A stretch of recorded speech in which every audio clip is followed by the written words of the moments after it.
Mana aziz ayollarimiz, gyaluronkali sivritka uchun uyutib tayyorlab qo'yganda, mana hozir uyib, ishib tayyor bo'libdi. Endi buni oxiriga yetkazamiz.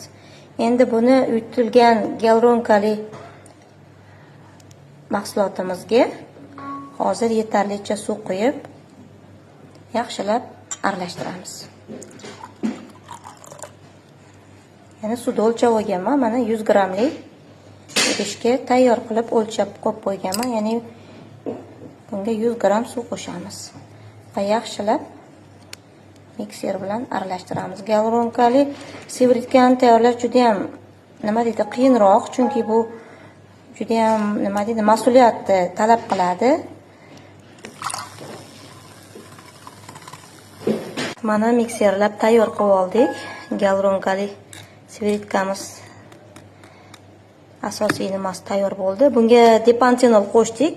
Sababi bu toshmali, muammoli yuzlarga ham juda ham yaxshi ta'sir qiladi. Ya'ni depantenol ugrili yoki toshmali yoki qizaradigan yuzlar yoki boshqa mayda toshmalar toshiydigan ayollarimizga, qizlarimizga yoki yigitlarimizga ham juda ham yaxshi ta'sir qiladi.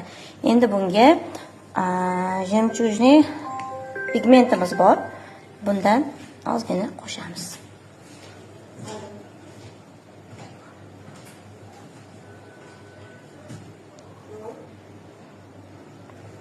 Buni qo'shib oldik.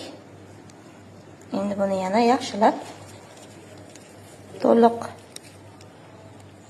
aralashib ketguncha mikser qilamiz.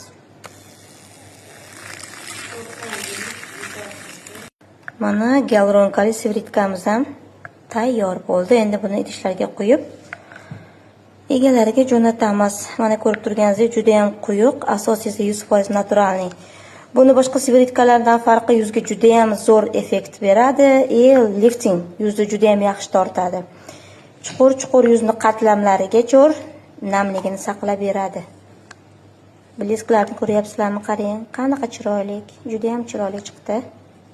O'zimga ham juda ham yoqib ketyapti. Xudo xolasa o'zim ham olib ketib ishlataman buni. Chunki sveji tayyorladim endi. Endi buni mana idishlarga quyib, mana gyaluronkali sivritkalarimiz idishlarga quyib oldik. Mana blesklarni qarang, idishning ichida ham bilinib turibdi, juda ham zo'r.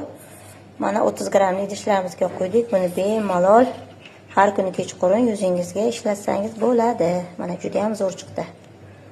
Juda ham quyuq, asosiysi haqiqiy naturalniy o'simlik ekstraktlaridan tayyorlangan gyaluronkali sivritka.